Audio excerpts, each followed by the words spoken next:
I'm Jim Check. With me, Ian Burns, out there in our nation's capital in Ottawa. I'm here in Kelowna. It's October 20th, 9 a.m. We got a really big show as usual for you.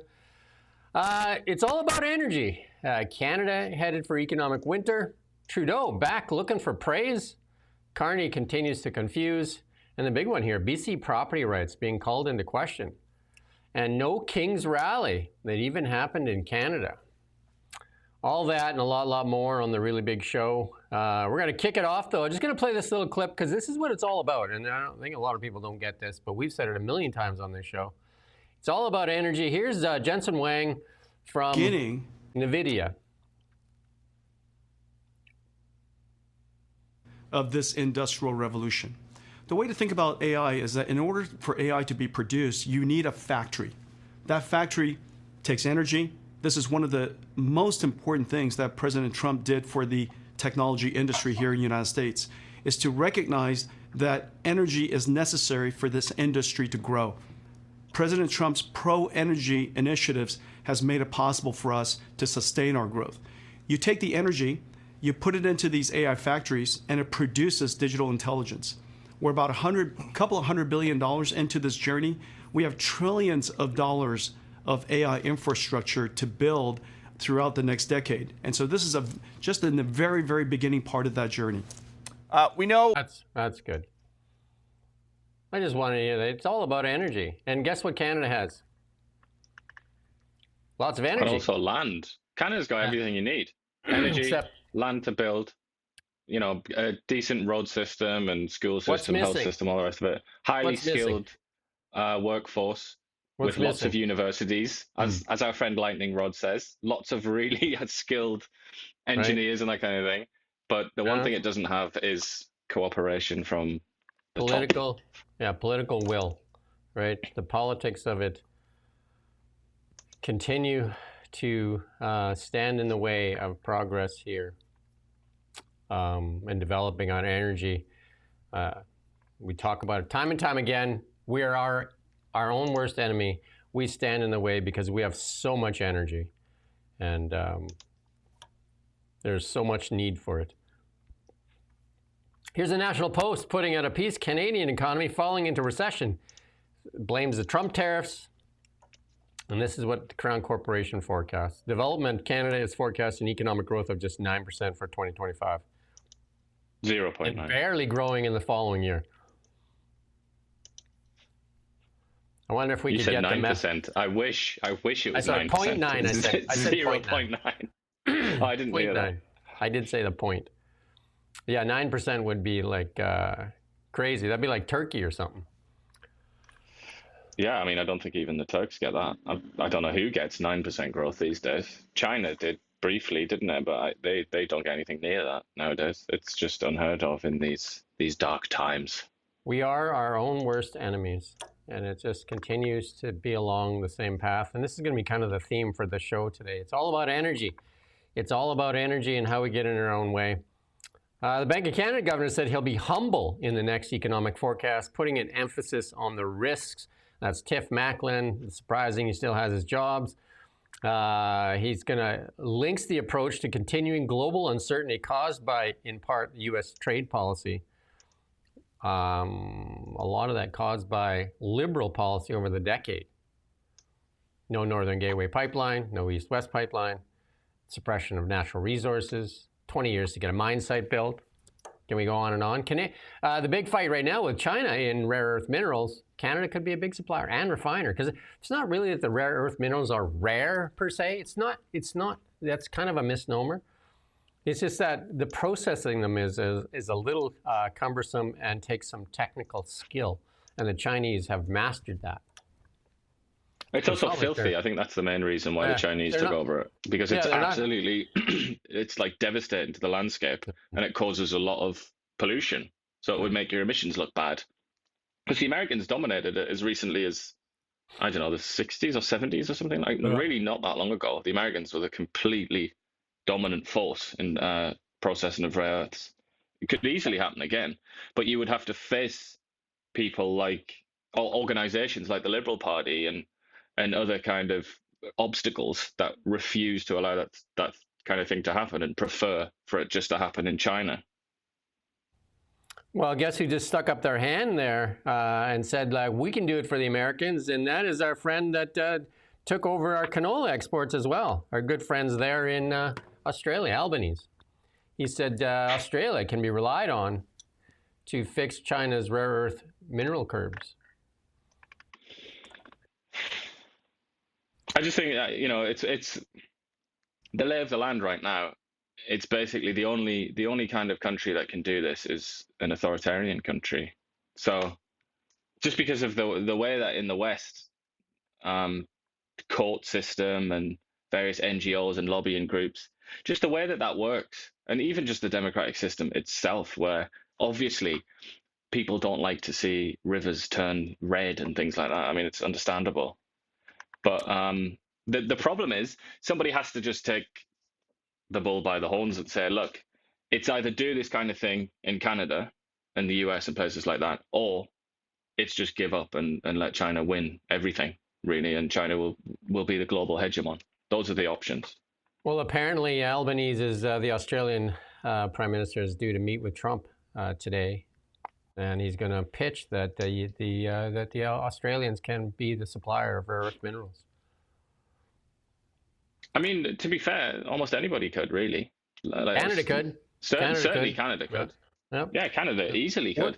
And Canada, not like Australia, Canada has a lot of essentially unpopulated land. But the only problem is, and it's also a problem in Australia, is that there's all kinds of claims on that land, and there's huge, really powerful green lobbies, and the indigenous movements in both countries are pretty strong and have a kind of I don't know, they have a real grip on the political elite in both countries, certainly on their minds. Yeah, Shelley points out the UN carbon tax, and that the Americans got that delayed. That was Marco Rubio. We talked about on Friday there. So that has been delayed, or I guess delayed or kiboshed for right now, because they're going to meet here shortly in what is it, COP26? Where are they meeting again? It's in. Didn't they already have that one? Well, they're supposed to meet again somewhere. Was a few years ago, I think. Right. Well, they're supposed to meet again here. I can find it here in a second. I don't know where I put it. I had it here a second ago. But that has been delayed. We'll come back to that. Justin Trudeau was busy on X yesterday, telling everybody that 10 years ago, Canadians chose a more hopeful path. And he said, you'll never forget that night in 2015, the energy, the optimism. There's a lot of Canadians that are really trying to forget that. A decade. Like even according to your best pal there, Chrystia Freeland, a decade. A lost decade of virtue signaling and identity politics, and even Catherine McKenna throwing you under the bus. But oblivious to everything, and Justin Trudeau looking for some praise. And then another one he put out, like he was busy yesterday. Another one he put out there, he'll never forget that energy, the optimism. A decade later, this is his claim. If you go to the next one, we lifted hundreds of thousands of people out of poverty, strengthened and grown the middle class, built a $10 a day childcare system, led the fight against climate change, advanced reconciliation, and made Canada more inclusive and fair for everyone. I don't know who he's talking to. Do you know? Well, I feel like that line there, I'll never forget the night in 2015, the energy, the optimism, and the belief that together we could build a better future. I've lost count of the number of people that I've spoken to who voted for Justin Trudeau or voted for the Liberal Party in 2015 on that assumption that it was going to be loads better. Like Canada would just be this permanently rich, prosperous country, and the kind of grubbiness and the meanness of Stephen Harper, that could just be wiped away. And we could do all these great things with weed and all the rest of it, and just be a nicer, cooler country that could match the US and Barack Obama and his charm and all the rest of it. I've had that conversation with like literally dozens of people, all of whom have the same opinion of what actually happened and say, I regret that very much and I wish I hadn't voted for him, because none of that transpired. And then you look at the list, hundreds of thousands of people out of poverty. There are also hundreds of thousands, possibly millions of people thrust into poverty. So I'm not really sure what that millions means. Without a family doctor. Strengthened and grown the middle class. Everybody or everybody that's obsessed with Canadian politics is familiar with the headline. I can't remember what it was. It in Time magazine or something, or New York Times, where it was like, where it was American journalists asking the question of like, how has Canada built the world's richest middle class? How is this possible, and how can we copy them? That's what the Americans were saying about 15 years ago. They're not saying that now, so I'm not so sure about that one.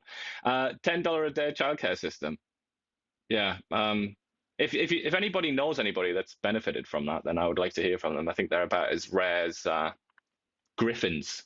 Led the fight against climate change, hasn't even met his own targets. The Liberal Party hasn't even met their own targets. So, really? And then advanced reconciliation. Well, we're going to talk about that a bit later, aren't we? And some of the side effects of this movement towards reconciliation and what it could mean for everybody in this country.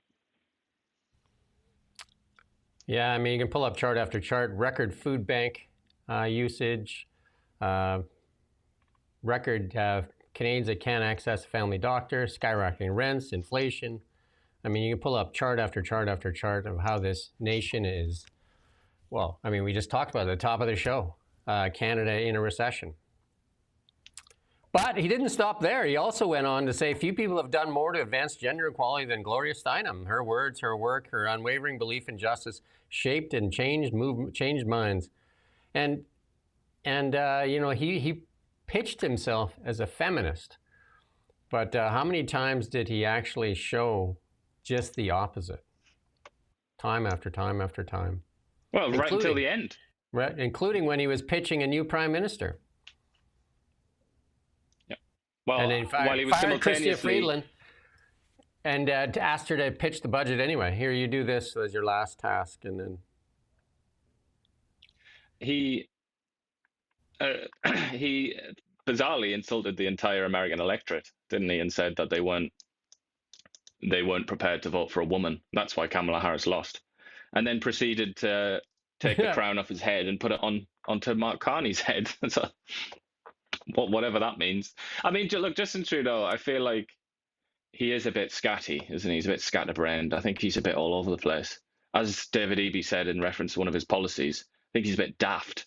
He's kind of one of those guys, isn't he? And I don't think he knows what he's going to say from one day to the next. And it's kind of, he gets a bit confused and jumbled, doesn't he? So I just found that, that industrial carbon tax, or the shipping tax that they were trying to put on all ships at sea there, the World Shipping Regulator postponed a decision on adopting a landmark charge on vessel emissions. And that was all to do to the Trump administration's efforts, according to this article, to disrupt international climate diplomacy. So they even got a word for it, climate diplomacy. This postponement marks a setback for multilateral, well, I need an ANS word, environmental regulations that have next month's COP30 climate summit in Brazil. So COP30, not 26. So there you go.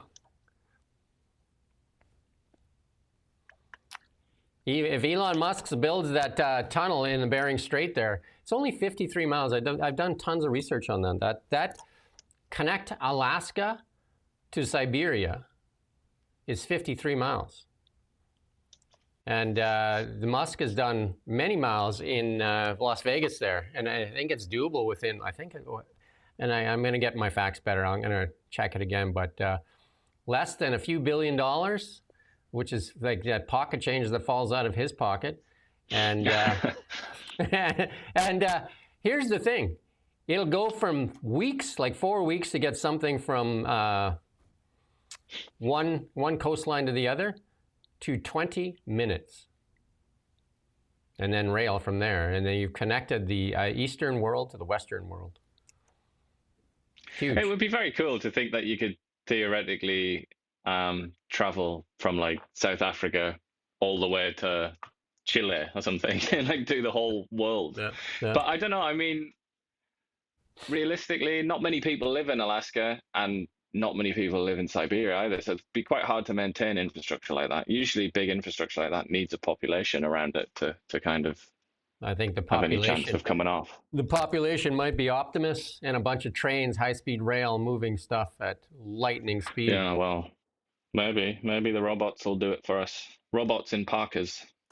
But Brittany put this out to follow her on X as well. 10 years ago, Canadians voted for good hair and legal weed. And we've been on a bad trip since. I think that's a pretty fair assessment. Don't forget the socks. And don't forget when he first got elected, there was pictures of him shirtless, and every country was just like, why can't we have a Justin Trudeau? Yeah. And we should have traded him at that time. Really excited. Loads of people getting really excited because he spoke French. It's like people have no idea about Canada and the way it works. Yeah. But yeah, that was another thing, wasn't it? I can remember the American late night show hosts and all that, just like, and he speaks French. It's like, yeah, obviously. But that he still has got very good hair. If you look at the Gloria Steinem pictures, pretty amazing hair for somebody that's like, what is he now? He's over 50 now, isn't he? Yeah, 53. Imagine having hair like that at 53. You got to give him that. And we'll do more on this, but that tunnel from Alaska to Siberia could well change the economics of the world. And that could stop the war in Ukraine too, because I think Putin might see some dollar signs. They're the ones that asked for it. Some of his aides have asked if Elon Musk could build the tunnel connecting those two worlds. I mean, it would be a boom for economy. You think of all the minerals and metals that are in that part of the world, and gas and oil and all that stuff. It would definitely enrich their greatest treasures are. Their greatest natural resources are in Siberia. And that's one of the struggles that they have, is trying to like get it somewhere, because it's too expensive to build the pipeline infrastructure down into China. Yeah. So, I mean, they do have, I think, one pipeline now, one in production, but it's like basically impossible for them to get all their assets there. There used to be, about 150 years ago, there was a saying was, go west, young man, for your fortune. It'll be going north for opportunity. But it was that once upon a time as well, wasn't it? Klondike, Gold Rush, and all that. Ron Butler, another guy I follow on X there. History will be the judge of your time in office. You'll be judged harshly. Yeah. And I would have to agree there, because here's the next chart that's put up there. In 2013, just before that famous day when he won that election, Canada was number 5 in the world according to this Quality of Life Index. After a decade of the Liberals, number 33. Next chart there, Nick. There you go. Wow. Glory days in retrospect, at least economically, looking at the data. But I can tell you that the people that did get rich, the policies, if you put underneath Justin Trudeau, if you put the mantra underneath them, liberal policies for the benefit of the few at the expense of the many, everything works. Everything makes sense. Mark Carney, when he ran for election, let's listen to what he says here. He says let the consumers judge him based on how the grocery prices and that. So let's listen in here as Brian Lilly and the food professor have a chat after they play this clip here from Mr. Carney. He told people to hold them to account based on the price of their groceries. Check it out. Well, I think the way Canadians will hold account by their experience at the grocery store, when they're paying their electricity bill, when they or their children are looking for a place to live. So it will be their experiences how they will they will form those judgments, and then of course accountability comes at the ballot box. Well, the new food inflation numbers are out. Well, overall inflation is at 1.9%, driven mostly by the price of gas going down in August, but food inflation is at 3.4% overall, 3.5% for groceries, and then you get into some categories like meat, and it's 7.2%, 12.7% for beef, and there's some that are even worse, but I'll save those for our guest, Dr. Sylvain Charlebois, the food professor, visiting scholar at McGill University in Montreal. Sylvain, you were kind of expecting these numbers, weren't you? I was, unfortunately. And we've been saying it since, I guess, March. On March the 4th, if you recall, former Prime Minister Justin Trudeau decided to implement counter tariffs against the U.S., making Canada the only other country than China to do that. And since the beginning, I've always thought it was a bad idea, especially when it comes to food. And but how does that affect our food? Because most people are just going to think that we tariffed, steel and aluminum, the things they put tariffs on for us. we were in breach of CUSMA. And this is something that a lot of Canadians didn't realize until probably this summer when, I mean, a video went viral this summer, if you recall, filming the ambassador, the U.S. ambassador to Canada, stating that we were in breach. And he was right. Finally, someone said it. And it impacted many, many verticals at the grocery store, including coffee, tea, pasta, spices, nuts, lots of goods, of course, citrus, some fresh products, not a whole lot, but some fresh products. And so it was just a matter of time before we saw food inflation being impacted by counter-tariffs, and that's exactly what we got in both July. Cut this off here. But yeah, again, self-inflicted as usual. We self-harm. And it's cost Canadians at the grocery stores. And there was a lot of whitewashing goods, though, too. A lot of goods from other places that were put the Canadian label on as they ran this Buy Canadian thing. And kind of a mess, actually. Just an absolute mess, right? Yeah. I mean, there is some important context with the beef, specifically beef. Yeah, there's some drought. And that's to do with, drought and... Something happened in Mexico, didn't it? There's like there's a bacteria or something, or some sort of flesh-eating disease that has really harmed their herd. We got something new that we're going to try here. We got a reporter out at down at the police station, the RCMP station here in Kelowna. There's a rally going on right now to save the ostriches, and they've had a demonstration down there. And Corvin's waiting on the line. We'll see if we can cut him in here and ask him what's going on down there at the protest rally. Hi, Corvin. What's going on down there? Hello. Can you tell us what's going on down there? I guess here I'll flip my camera. Give you some better details, but some guys behind me. There's a whole bunch of people dressed up in, we got costumes, a whole bunch of signs that say, stop the cull. Everyone's here in support of the BC Orchard Farm in Edgewood that the CFIA is planning a cull. As you can hear, there's lots of honking, and we got lots of supporters here. One supporter, Jim Kerr, he's expected to be here. He was arrested on Friday for feeding the ostriches and then let go right away. How many people are there? Is that about like 50, 100? What does that look like?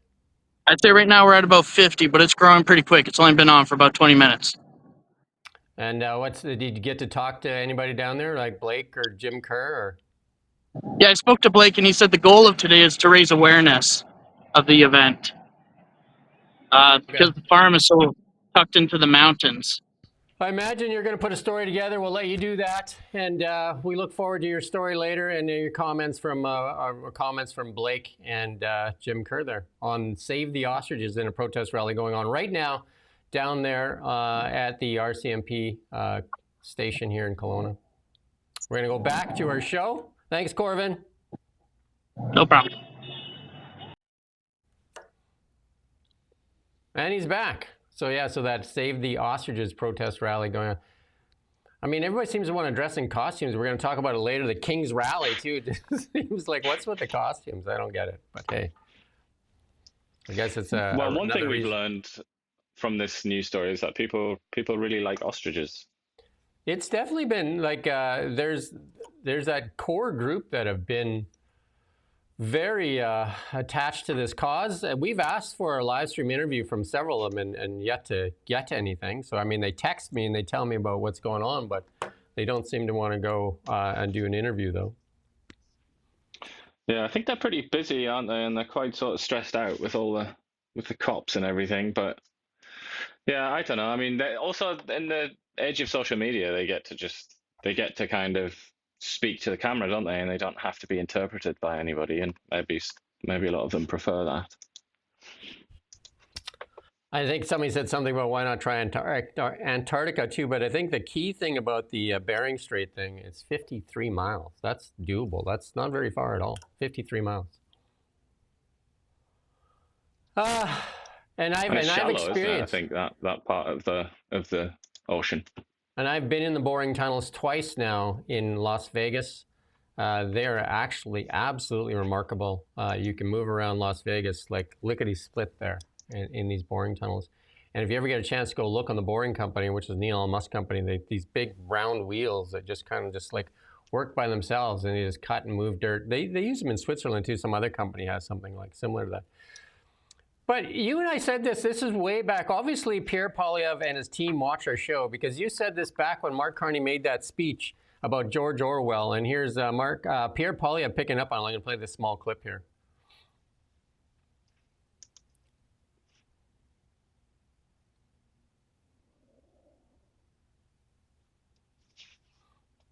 Multipolarity without multilateralism can lead to chaos.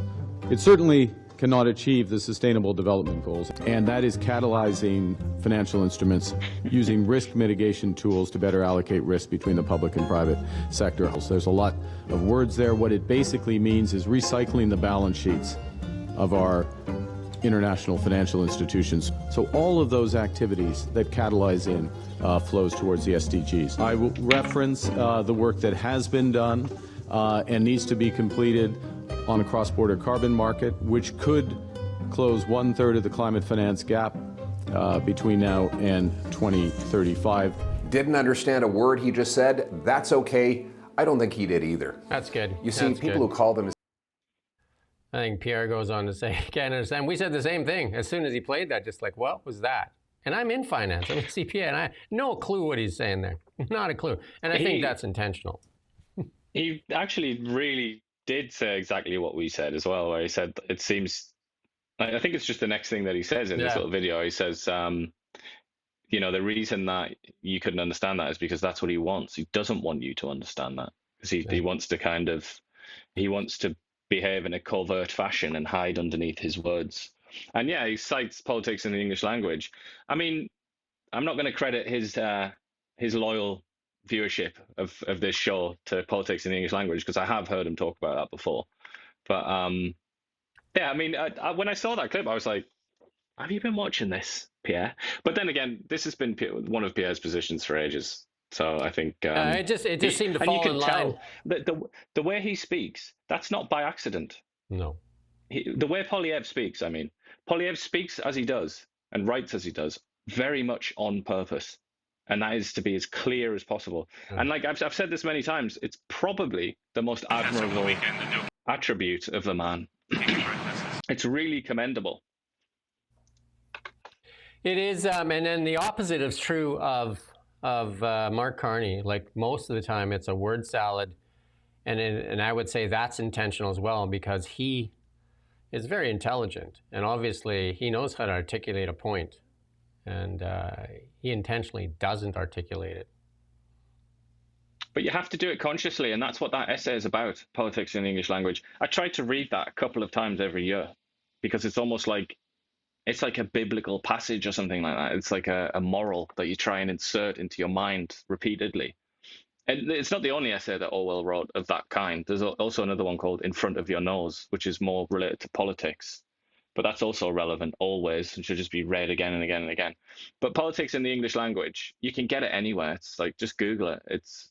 You don't have to buy a book or anything like that. And it doesn't take very long to read. But it's well worth it.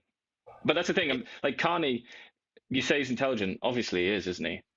It would be ridiculous to suggest otherwise. But perhaps he just hasn't thought about his language. Not everybody has. And that's why it's so important to read in general, I think, because you can be influenced by other perspectives.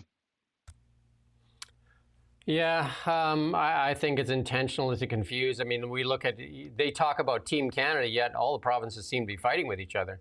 He's got Alberta fighting with British Columbia, and we have Saskatchewan fighting with Ontario. I mean, some Team Canada where we say it's one economy, and Alberta can't get its oil to market, and then David Eby has come out and says he's protecting his coastline, not a Canadian coastline, his coastline.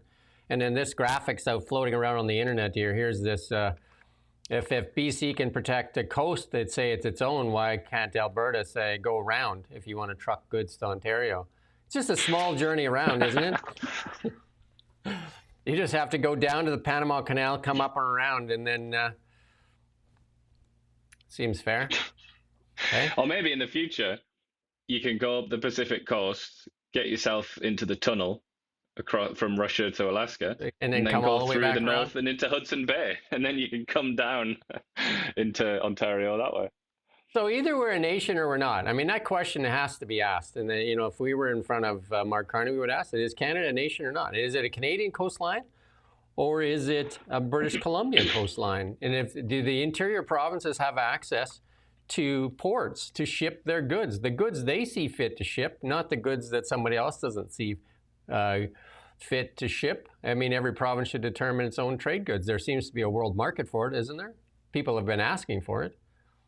People are willing to buy it. I think, it's even beyond that, isn't it? It's beyond the battle of the provinces. It's also a much, much harder question that makes people wince, makes people cringe when you even bring it up, which is the question of the First Nations. Is it their coastline or is it Canada's coastline? That's the even harder question. Because BC is, to an extent, David Eby and the BC NDP and the province itself, they're kind of taking their lead from what these First Nations are saying. If you listen to David Eby, that's what he's saying, really. He's saying, I want to block this because it'll upset the First Nations so much that they'll then kill my glorious LNG projects that I want. I want that to be on my epitaph. So really, it boils down to that.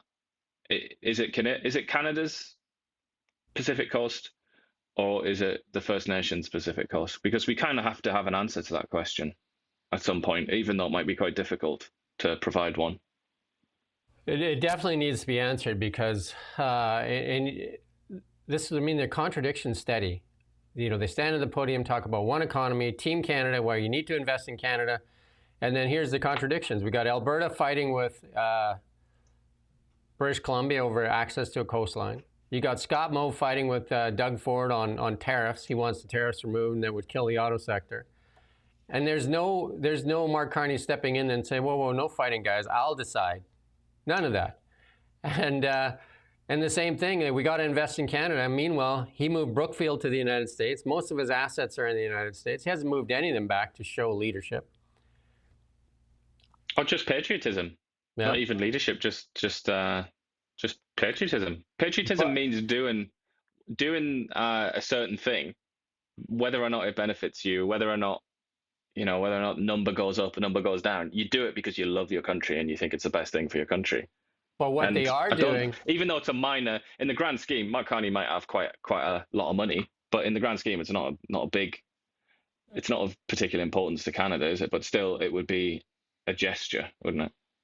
And for Pierre Poilievre and his team, you heard it here first. The climate grift is slowly being pushed into the media to get it palatable for the Canadian public. They're going to talk about how carbon capture is the solution, and they're going to keep pitching it. Tim Hodgson had that little clip there the other day explaining how carbon capture works in this little cheesy little animated clip. And then prior to that, they had that Tim Hodgson promoting that, touting this American company that came to Canada because all the credits are cut off in the US, all the climate credits, and they came to Canada for a 75% tax credit, and then also the ability to tax our oil industry at the same time. What a gift for them.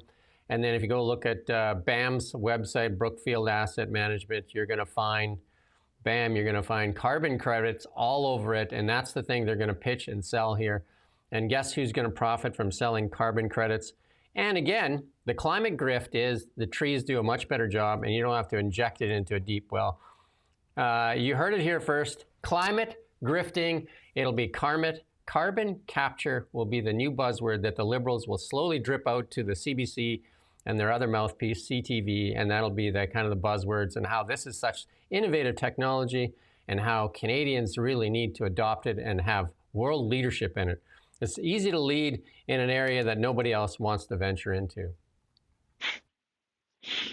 I think, you're talking about the Conservatives, or Pierre Poilievre going on about that. I think whether or not he's said very much or been very clear about it in public, I would be willing to bet my house that he absolutely despises the whole carbon capture, carbon credit thing, because he's all about minimizing bureaucratic involvement in the sort of natural interchange, the natural economy as he sees it. Like, I think he's a bit of a kind of Friedmanite and a kind of libertarian. So almost certainly he'll look at that as like an unnecessary layer on top of the natural economy that kind of parasitizes on the natural economy. But I mean, that's a criticism that quite a few people have made, really, because it's obviously like an artificial construct, isn't it? Like you slap on top of one of the most important sectors of the economy.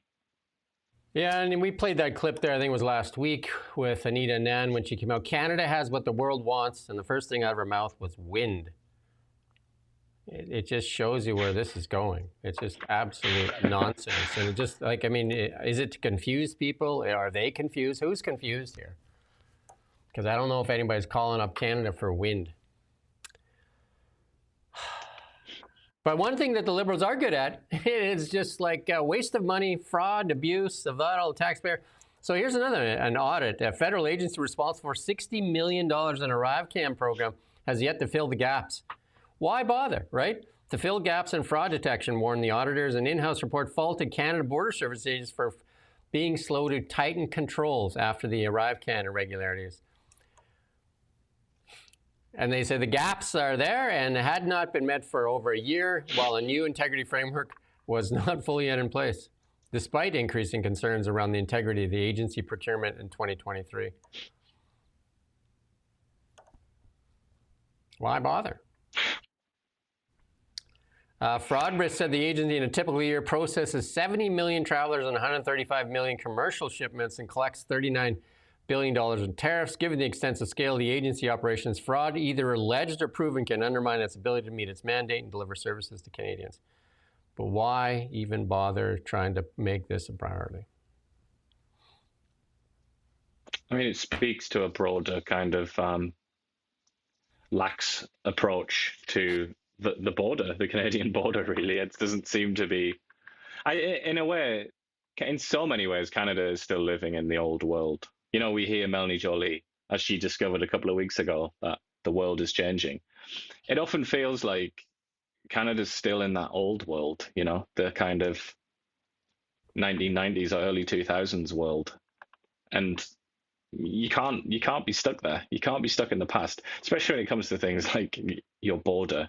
You've just got to get real.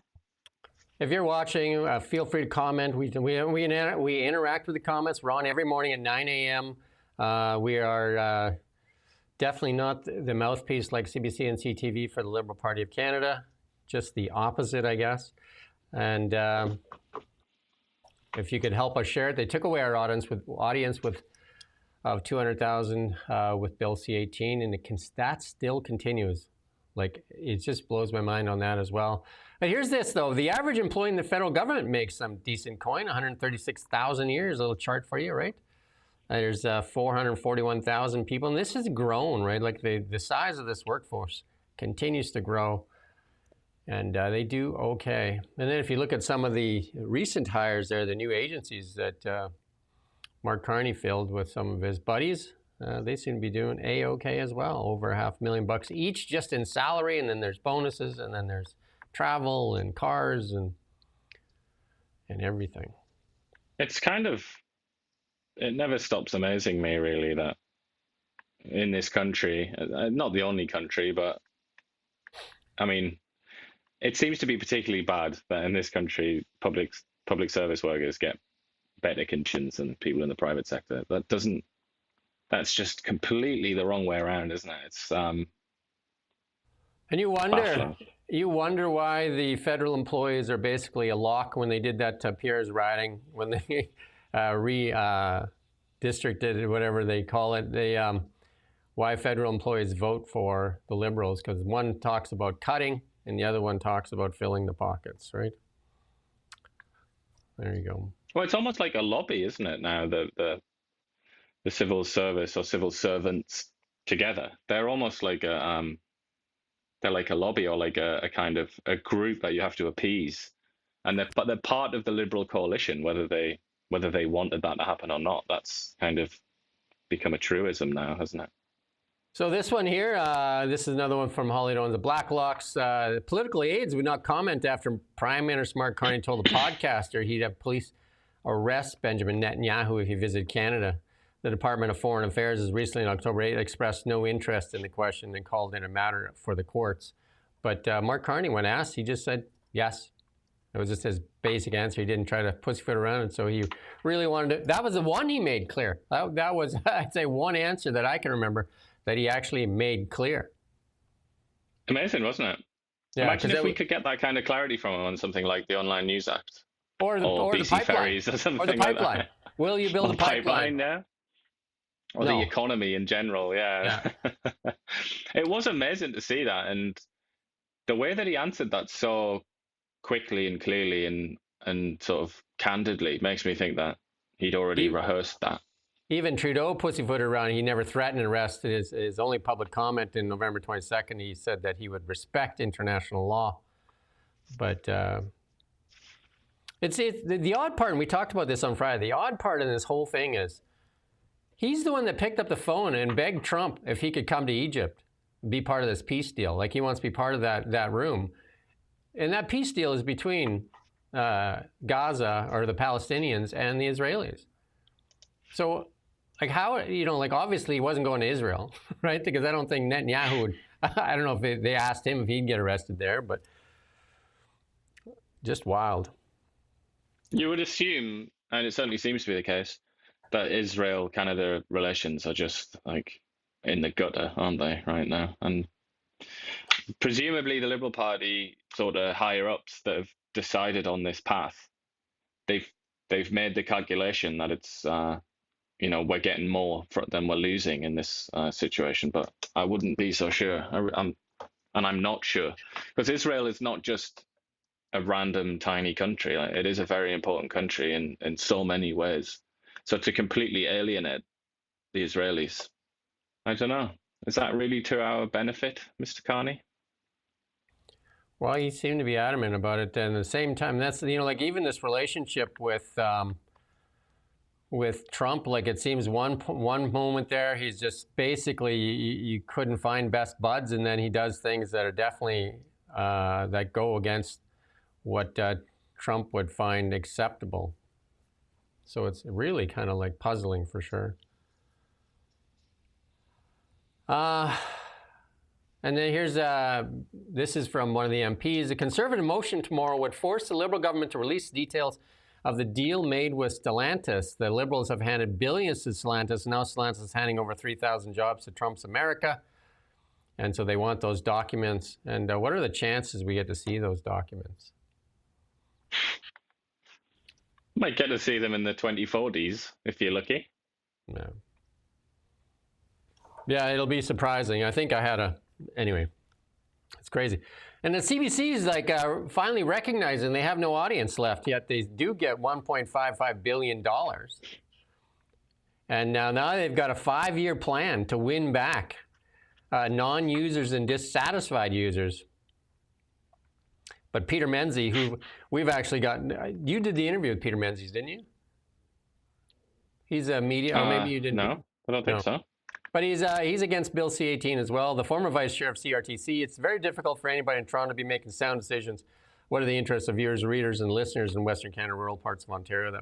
I mean, do you think CBC could win people back when they're clearly biased? Like, I mean, if you look at the chief misinformation officer, their number one anchor there, Rosie Barton, how many times has she made, you could say knowingly or unknowingly, like, like the trucker rally with the Russian funding, and then blamed it on Trump. She just came up with excuse after excuse of why this couldn't be Canadians doing it. They never once explored that.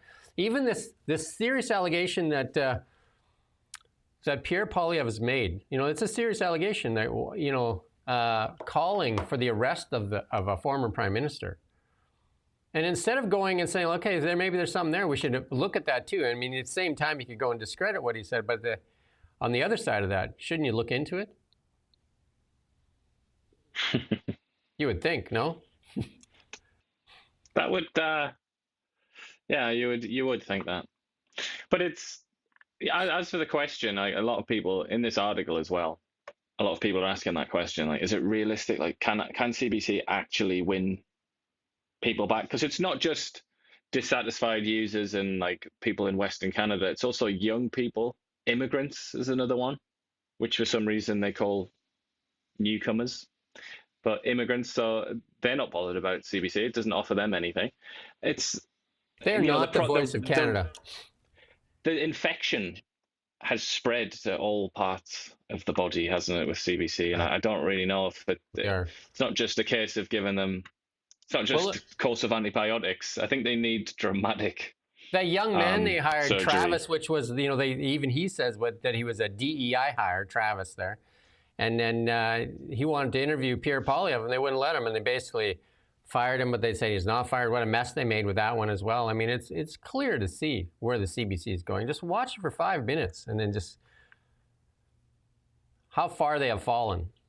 How far. It's funny that you mentioned that diversity hire or whatever term you used there, because this plan includes that. It includes targets like ethnicity targets. That's all they know. That's all they know. Workforce. Yeah. That's all they know. Well, because they're so, I mean, I think they get it wrong in such a profound way. Just everything, not just their news, arrogance, but everything, the whole of society.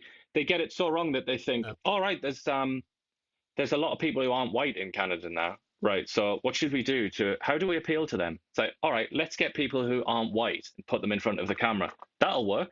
Oh. It's like people are a little bit more complicated than that, they're not going to tune into your channel just because there's somebody on there with like a slightly darker skin tone.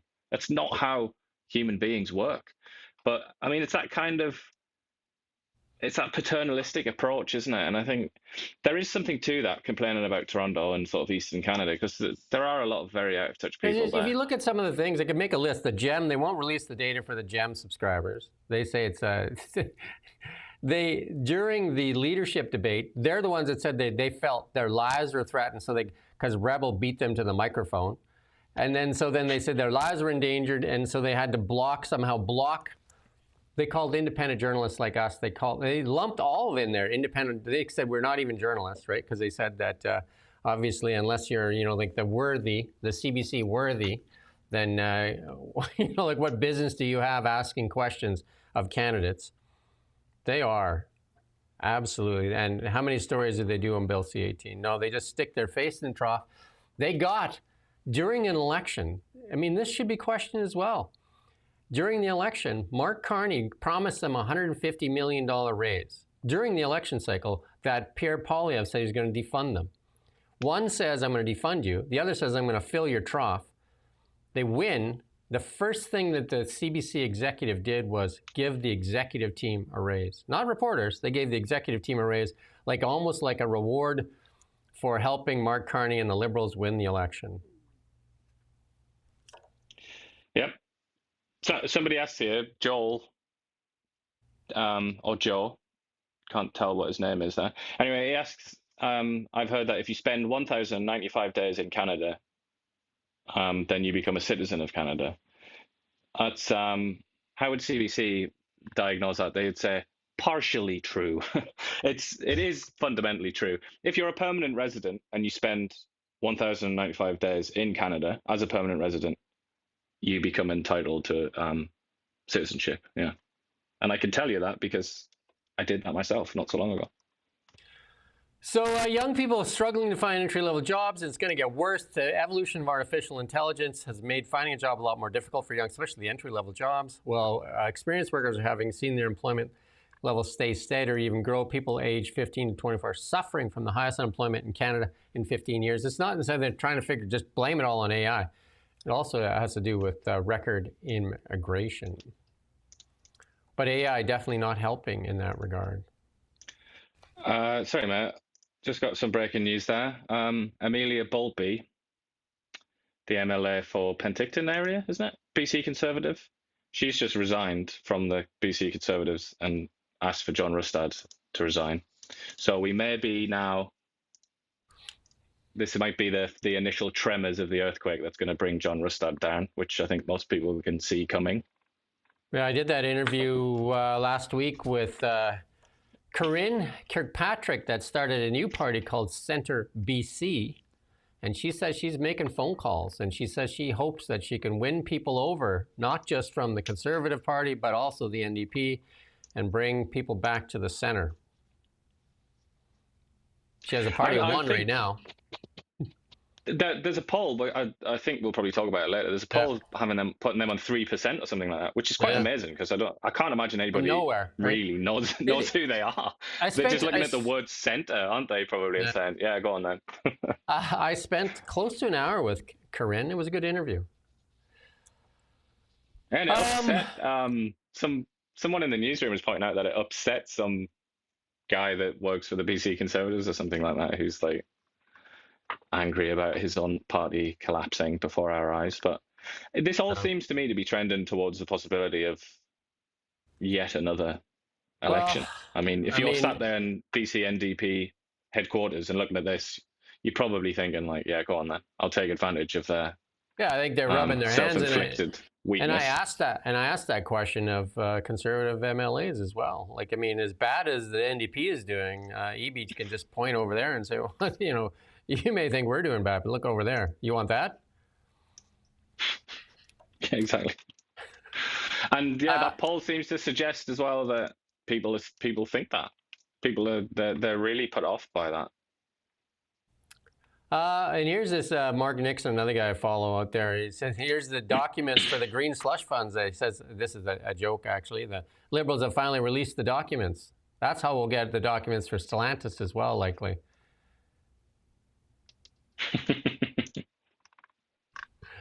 Just a bunch of black ink. And this is the one I'm quite active on LinkedIn. If anybody ever goes on LinkedIn, I'm quite active there. And sometimes, like this comment this guy makes, Pascal, and Elon, it says, and I agree with it. I have a mental illness that makes me think people will change their minds if you present good arguments and appropriate facts and data. But it's almost impossible with some people, right? Like you can just, I think I have a very active one there on LinkedIn. You go look at it, where there's some people there that are just completely unhinged. It's either their democracy, what they call Canada, and their democracy, or you are anti-Canadian or anti-democratic, right? Which is weird, right? It's going to sound quite patronizing, but sort of highfalutin, let's say. But that's why Plato's Republic still, and lots of the writings of Aristotle, that's why they're still in print.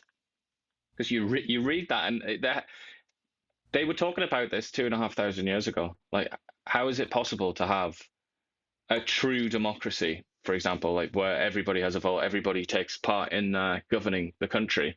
Because lots of people are, as you described, they're kind of fundamentally irrational or tribalistic. They're not really cut out for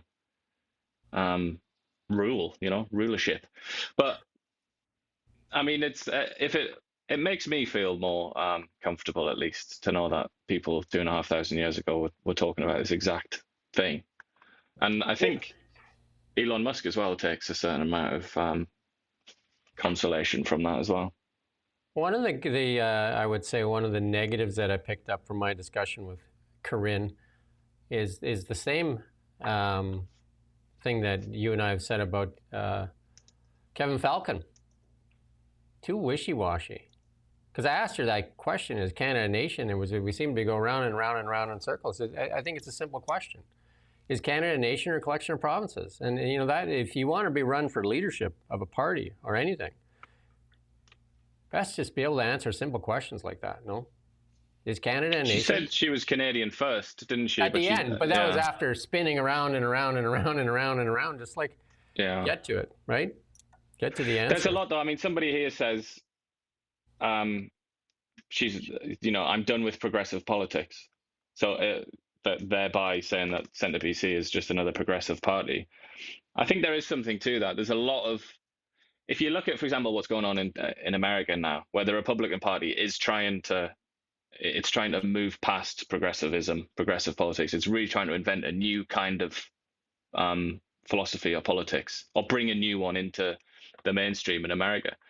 When you look at Centre BC, I mean, I'm not convinced that they're doing something like that. I mean, just as an example, one of her aides, one of the people that works for the party, sent an email to us, and sure enough, right at the bottom there, you've got the land acknowledgement.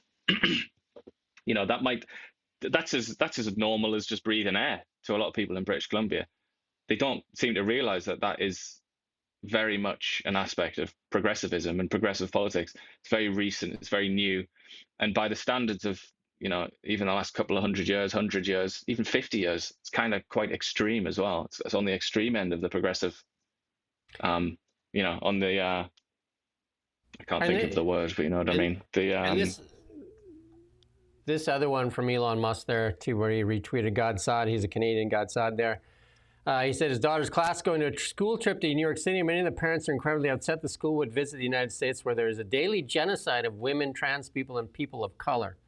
The parents are not upset at what's happening in Canada. You know what I mean? Like, the media in Canada, like the CBC, if you just have a steady diet of CBC, or I think sugar pops basically, or whatever you want to call it, if it was a cereal, if CBC was a cereal, they would basically be frosted sugar pops, and it would just be just garbage, and they would just feed your mind and just corrupt your mind with this. Because if anybody thought that is actually happening in the United States, like, just buy a ticket and just venture down there, sneak down there and have a look. Like, come on. But they wouldn't do that because they would fear that they would be arrested and beaten savagely by the US border guards. That word I was thinking of, by the way, is spectrum. It's very much on the extreme end of the spectrum, the land acknowledgements, as is this, by the way. Yeah. This idea that there's a genocide of women and trans people and people of color. I mean, a lot of people don't seem to understand that that is extremism. That's really extremist. It's right on the end of the spectrum. Did I realize that for some reason that's been marketed as though it's Trump's administration has tons of women in roles, in firsts too, in roles, right? Like even his chief of staff is a woman, a first. But hey, let's move on to British Columbia news here. And this is stuff. This one's going to heat up. We had an interview with Jeff Moyse, an Aboriginal lawyer there on this property thing. I did ask Brenda Bailey about it. But Richmond's mayor says the Cowichan ruling may well be one of the most consequential in Canadian history. And he said that decision by the BC Supreme Court to give the Cowichan tribes land rights in the city is one of the most consequential, and hundreds of people and their property could be affected by the ruling, which is based on the claim that distant ancestors of Cowichan once fished in that area, and that now forms part of the greater Vancouver area city. And he's really blowing the whistle on this. And I asked Brenda Bailey, the finance minister of BC, you know, we talked about capital investment in British Columbia. I said, how can capital invest in BC if this big uncertainty hangs over them? And they instructed, according to that lawyer, they instructed the lawyers not to argue extinguishment on private lands. And I think this thing has turned into a bigger mess. They say they're appealing it, but I think they created this mess, and now they have no idea how to put it back in a box. Yeah, and because they don't want to say the obvious, because that would destroy their image of, you know, being the pro-reconciliation party, I guess. Their idea of what reconciliation looks like. And then John Rustad has come out and saying that he has a choice. He needs to stand up for private property rights or continue to sow division, distrust. And then he's because there's a lot, and this is what I talked about that Jeff Moyse, and I've asked for another interview here. We're going to talk about Haida Gwaii, that decision. He says a lot of these discussions are happening behind closed doors, and they just present it to the public after it's done. So with little input from the people of the province. And, you know, he's saying before this thing gets too far down the road where we've given away most of the province, that it should be a part of a public process as opposed to just something done behind closed doors.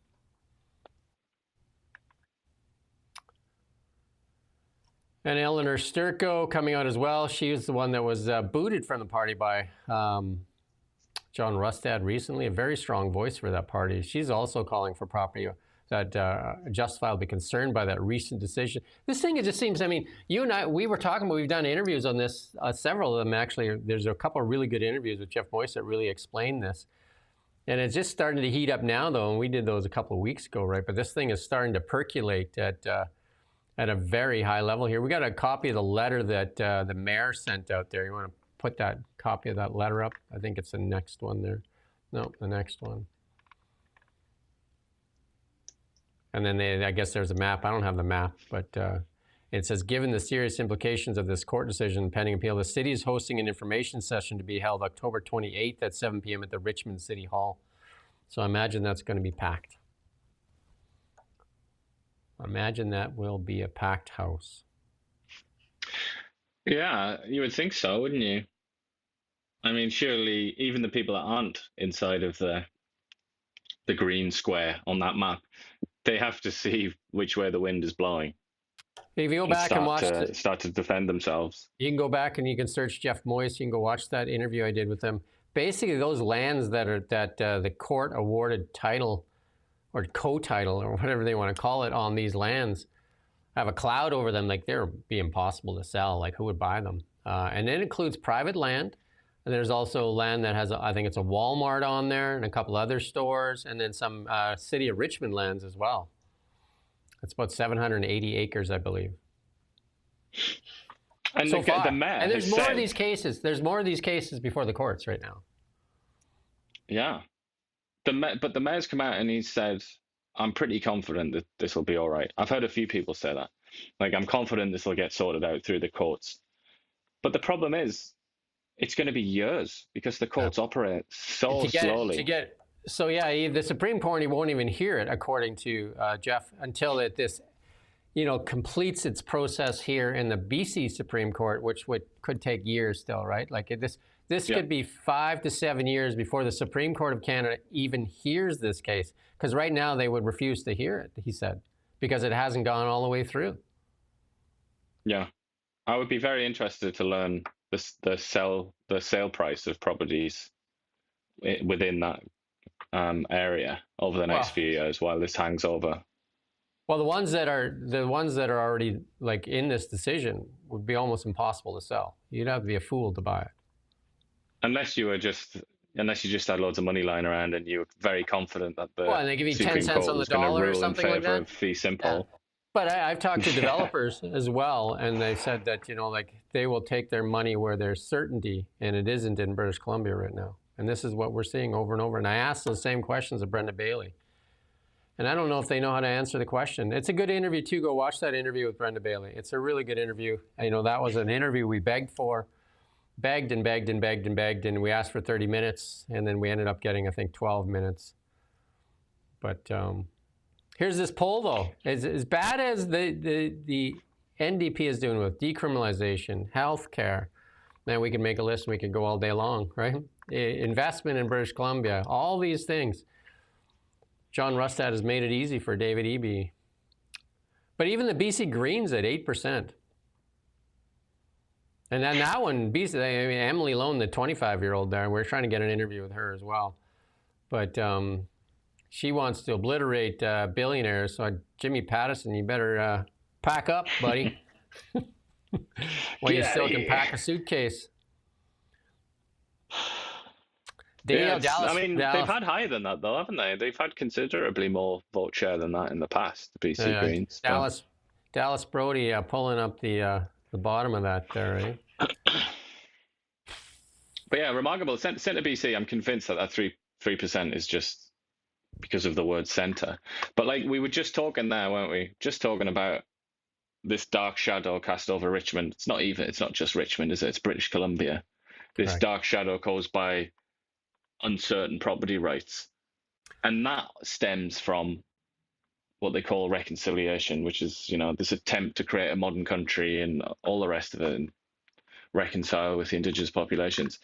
But the truth is, obviously BC is particularly vulnerable because of the treaty situation, but this is across Canada as well. You have to look not BC just is at according the to Jeff, BC is kind of like in the worst shape. Like lots of Alberta, there was treaties signed already. There was the BC doesn't have a lot of treaties on the land, but part of I think again go watch that interview. Part of northeastern BC has some treaties, but most of BC didn't have that. Well, a lot of Alberta has treaties in that were signed, so all those land claims are settled. But the thing is, what I'm trying to say is, there are the treaties. There is that legal point, but there's also, laws are made by people. Ultimately, they don't come from the sky, and you create laws based on what predominates philosophically among the people. And just to go back to Centre BC, a lot of people are going to look at things like the fact that their staff have like very senior staff have land acknowledgements in their signatures when they send you emails. Right.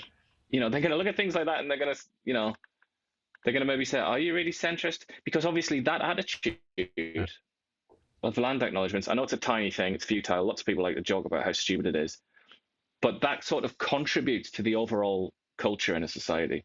And eventually, it is possible to go from there to a situation where you literally do give the land to certain tribes rather than just acknowledge that they have some sort of ancestral claim to it. That's the natural next step, isn't it? Apparently Nova Scotia also has a lot of that land up for... yeah, I've heard a lot about them. Yeah, so again, a good interview to go watch, and Jeff Moyse will come back on. He's had lots of experience. He worked 31 years with Aboriginal law in the BC government through different parties, and also now 2 years on his own as legal counsel. But again, we look at this lead here for David Eby. Maybe he calls an election, because right now he's still beholding to the Green Party there, and like they're trying to sell this LNG now. Apparently, they got religion on LNG, and they feel it's great, but the Green Party not buying into that religion and kind of holding his feet to the fire on that one. But we did have, like I said, Corvin down there talking about the, he sent us a clip. I put it in there, Nick. I don't know if you can pull that up or not. Like, he did an interview there. Is that possible to pull that up? Or it's right there in this Bird Speak for Me in Silent Protest thing?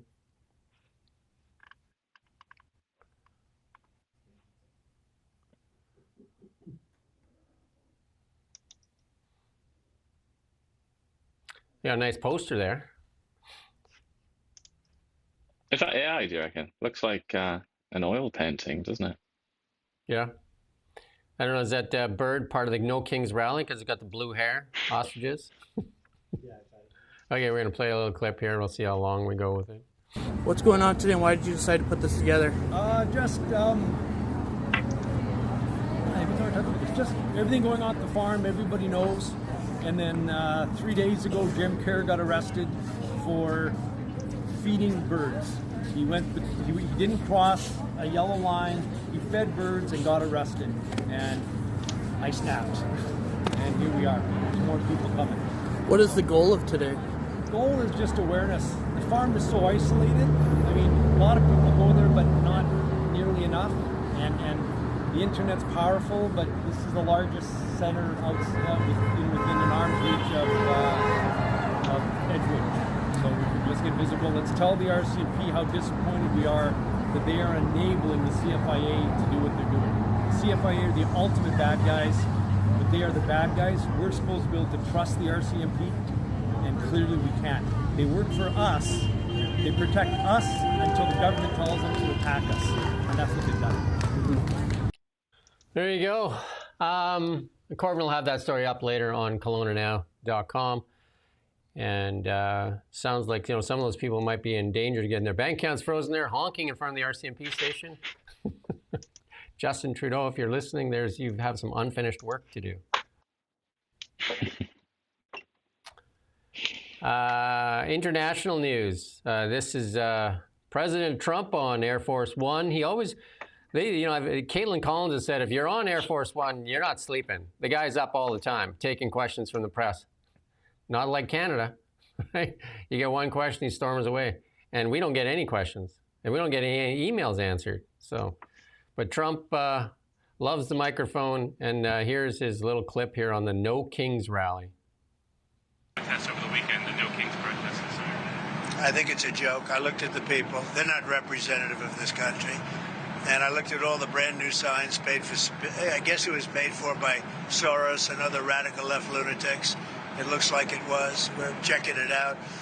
The demonstrations were very small, very ineffective, and the people were whacked out. When you look at those people, those are not representative of the people of our country.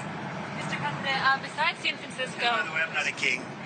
I'm not a king. I work my ass off to make our country great. That's all it is. I'm not a king at all. Over the weekend, the No Kings protest. There you go. Did you realize that there was at all?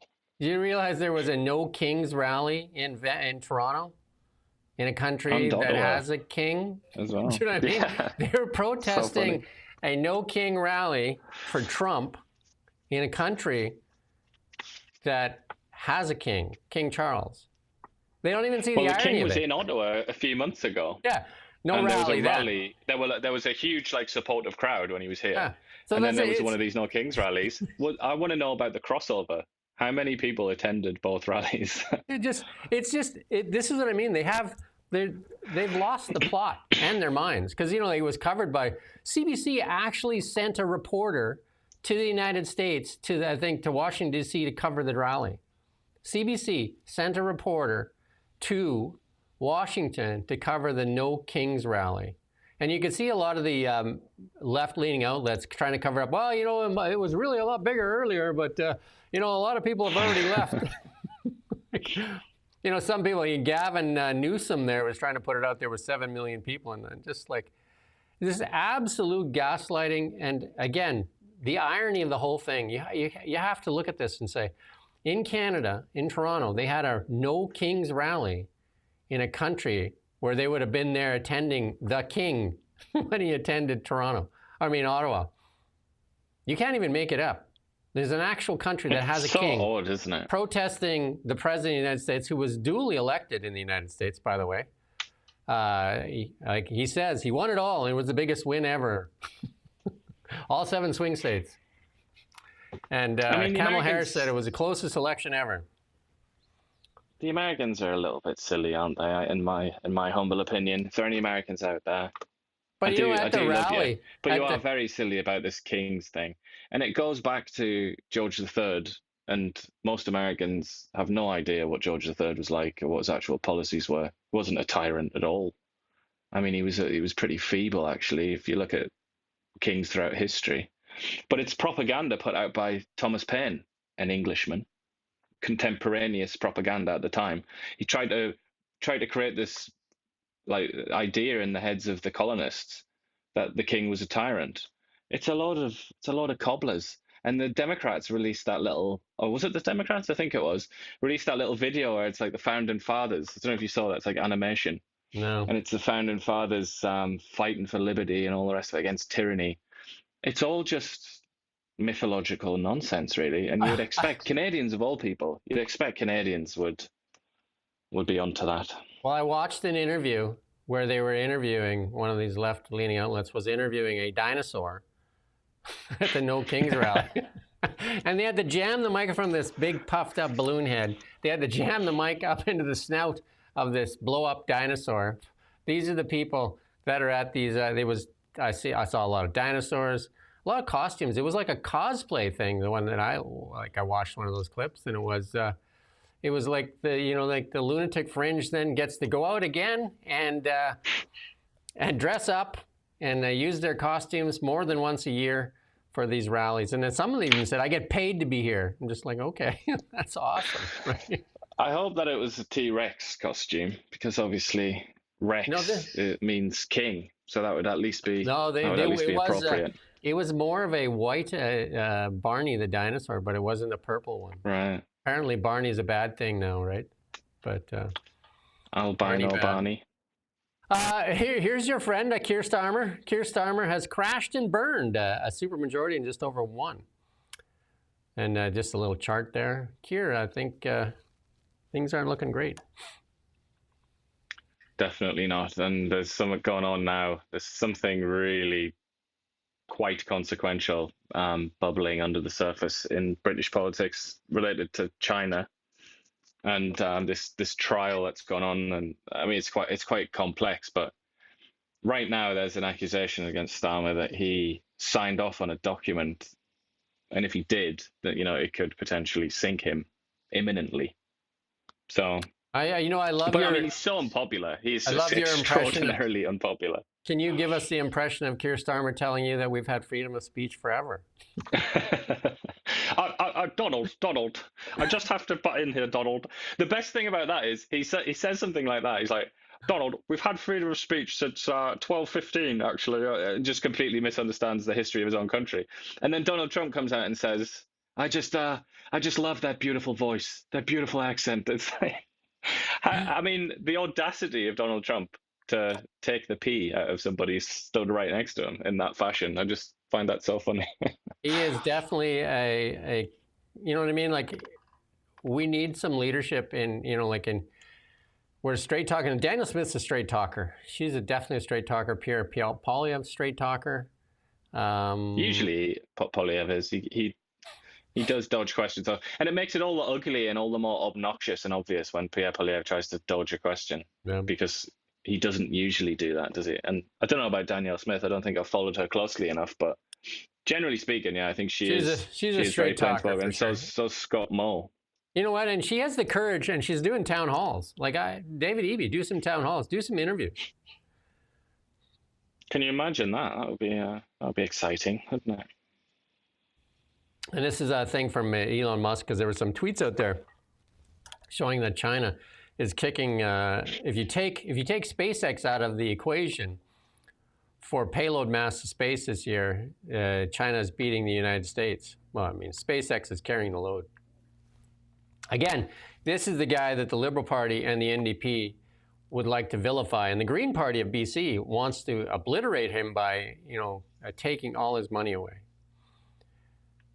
Well, even Kamala Harris, that's astonishing, isn't it? That clip that we showed on Friday of Kamala Harris saying, like, trying to kind of make friends with Elon again, saying that actually you do have to speak to him and all the rest of it. It's astonishing that even Kamala Harris has figured that out, whereas the Canadian elite that rules this country by virtue of their glorious wisdom, their bottomless wisdom, they still think it's a good idea to pick fights with this man and not have anything to do with him. Again, it's like he's like a Ghostbusters theme. Who are you going to call? Who are you going to call when you can't get the astronauts back from the International Space Station? Who are you going to call? Or when there's no communications for the Ukrainian military and they're panicking and suffering. Who are you going to call? Who are you going to call when there's a hurricane and the emergency people can't get communications through? Who are you going to call? Who are you going to call when you can't get energy to some natural disaster? Who have they called? Elon Musk. And who's calling them right now? The Russians, and say they want peace. Build me a tunnel. Who are you going to call? Apparently not. Canada won't make that call, though. Doug Ford, really, Doug Ford lit Starlink on fire as well, poured Crown Royal on the ground. Good job, Doug. He should have set fire to a Tesla, shouldn't he? But it's too many cars he has to set fire to now. You have to do Fiat and Chrysler and all the rest of it. I don't think you can do it anymore. And there's a leak out there that says the new Democratic ticket for 2028 will be none other than Kamala Harris and AOC.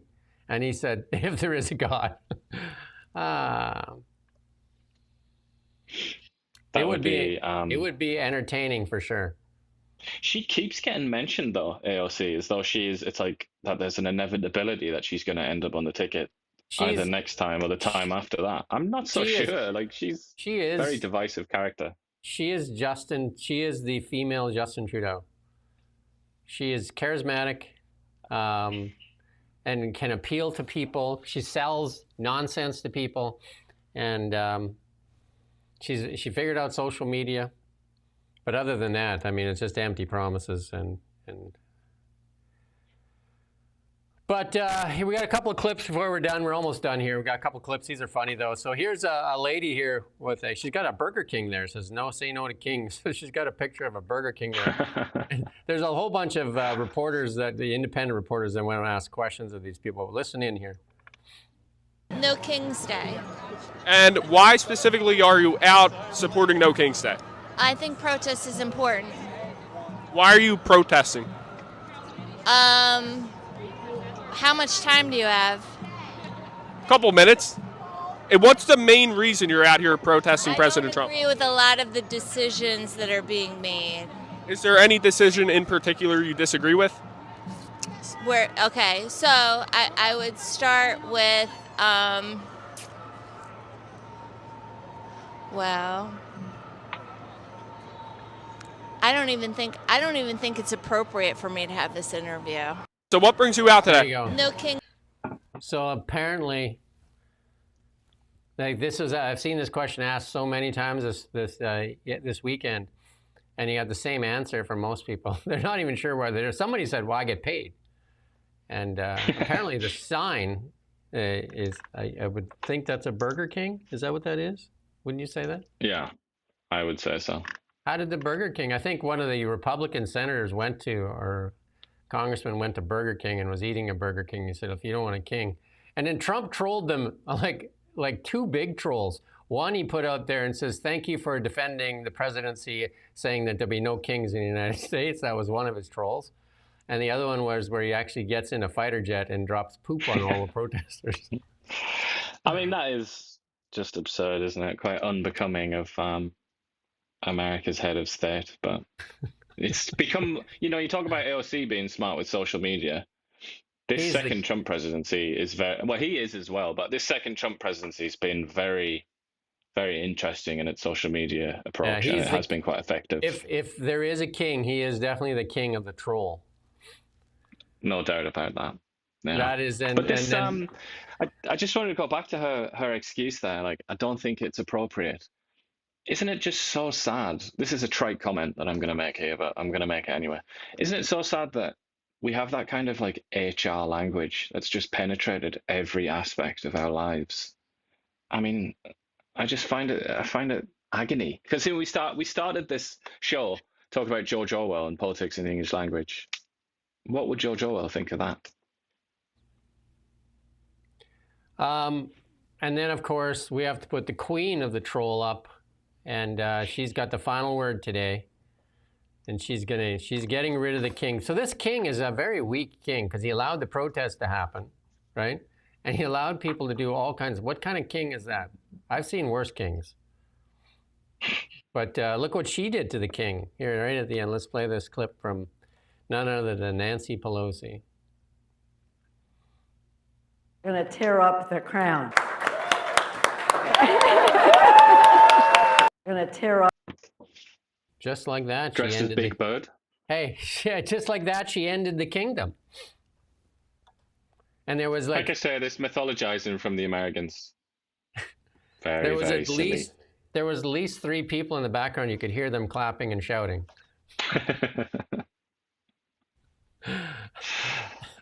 Oh, the best Nancy Pelosi one was the other day when she's like, "You just shut up." Yeah, she's very aggressive, almost, violent, you would have to say, wouldn't you? Yeah, you would have to say something, all right. People talking here about why the north of BC doesn't have many railways. It goes up to Prince George, doesn't it? And that's fairly, I guess, geographically, Prince George is probably in the middle. Well, to be fair, I was in...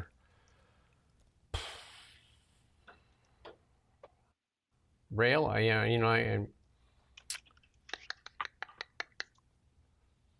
I don't know. I can't remember exactly, but rail can go anywhere too. You just have to put it in the permafrost. But the thing with rail is it's quite expensive if you don't have people there. If you don't have a town, and there isn't, like, north of PG. Somebody here says Mackenzie. Port St. John, that's true. Dawson Creek. I don't actually Port St. John is a big center. North of there aren't really Fort St. John. Particularly large population centers, are there? So Fort St. John, Dawson Creek. But they're not particularly large, are they? They're not like Fort St. John is fair size. Big cities. I lived there. Fort St. John, how big? 20,000 maybe? That's quite hard to justify building a railway to, though. 20,000 people. I mean, the railroad's not for people. Let's remember that. The railroad would be for goods. Yeah, I guess. If you had some kind of commercial enterprise in place. It has nothing to do with people. They're not going to ship people. It's Fort St. John. Generally speaking, that's why the Pacific Railroad was built. It was built for people. Yeah, but it was built. That's usually what brings it about. Obviously, yeah, you do get commercial railway lines though as well. That's Definitely. all that one through the Bering Strait would be just commercial. It wouldn't be. I mean, maybe they put some people on, maybe. But Fort St. John, 30,000 in the area, 30,000 people, 25,000 for the population itself, and it's an oil and gas capital. Yeah, just over from Alberta, isn't it, where they have a lot of oil. That part of Alberta, I mean, Fairview and all that. And I can't remember the name of that bit of land that has Grand Prairie. Because it's like the last bit of Alberta where you can grow crops, isn't it? Around Fairview and I can't remember the other one. Peace. Do they call it Peace something? Peace River area. Yeah. Yeah, that's it. Yeah, that's it. Yeah. That's where Fort St. John is, isn't it? It's just on the other side of that. It is. It's west of that.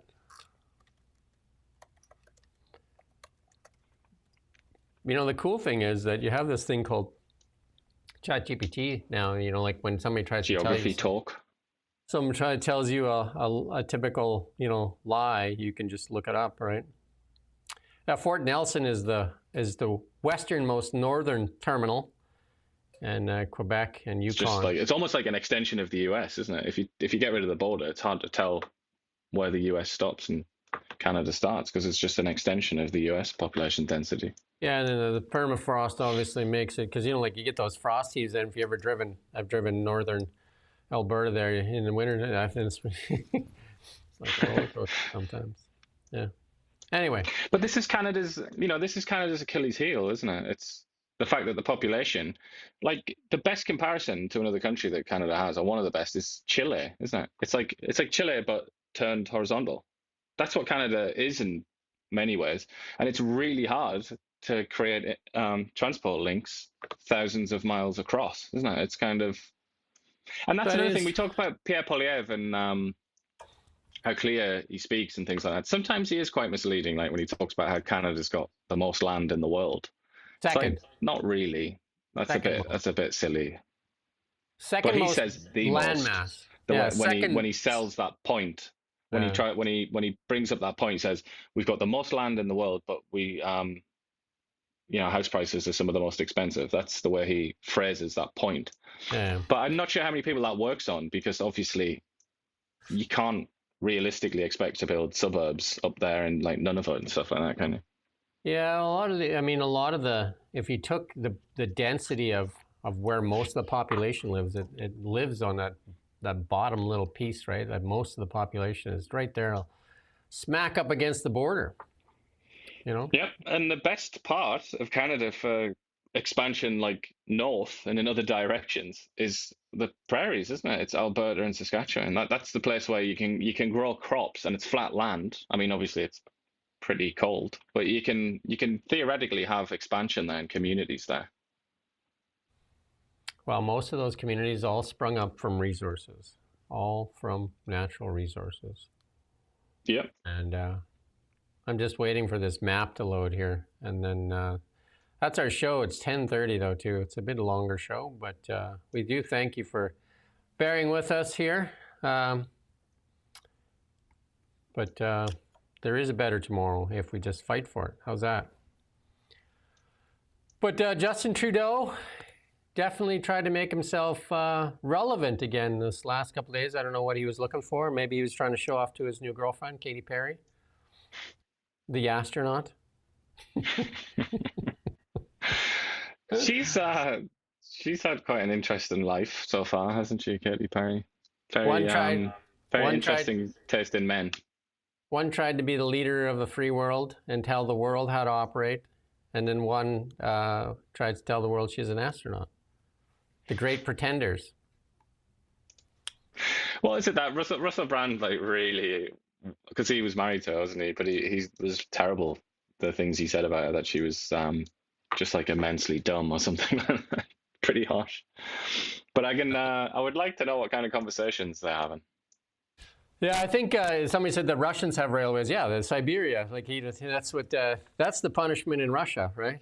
You make a mess somewhere, they're just like, you're on the next train to Siberia. Yeah. Anyway. Brutal. And like the American version of Siberia is Alaska, except everybody glorifies Alaska. Alaska's beautiful. So maybe Siberia is beautiful. Who knows? It is very beautiful and very interesting, like fascinating, but it's such difficult terrain. And Alaska has the Pacific coast, doesn't it? And that brings warmer air. So I think it's a bit more tolerable, at least on the coasts in Alaska. Let me tell you, I've lived up north in minus 75 and minus 50. I don't even know if you notice it. It's just cold. Cold is cold, man. You probably notice it if you throw water or something, and the speed at which it freezes in the air. I can tell you that the northern lights are absolutely spectacular. Absolutely spectacular. That's our show for today. We're back tomorrow morning, Tuesday at 9 o'clock. I do have, if you're in Kelowna area, I do have a guest in, Sharon Simpson, and she's wants to talk about this deal that the city of Kelowna made with Westcorp. And she's, I guess, really wants to express her thoughts. How's that? That's a nice way to say it. Yeah, I agree with once your nostrils are frozen shut, you don't notice the temperature. Yeah, like I said, I've worked out on the oil rigs in the winter and worked in the mill in the winter. We worked till -50, and after that, the chains start snapping, like big chains, like big lugs. They just start snapping in the cold weather. And then if you don't plug your car in, plug it in with a car heater, plug it in with a block heater, you maybe start it in the spring, or you tow it to a garage and maybe you can get it to start. They used to light fires underneath cats and stuff like that. Not kitty cats, but like caterpillars. So they could start to heat up the oil so they could start them. Anyway, that's a show. If you haven't experienced the North, head on up. It could be boom time if they build that tunnel to Siberia. But you'll have to drive or fly. Drive or fly, you can do whatever. You can walk if you want. Sled. Iditarod. Anyway, cheers. See you tomorrow. We don't just report the news. We live here too. We're your neighbors, bringing you stories that matter to all of us. No government funding, no outside influence. Kelowna Now, local, independent. News you can trust.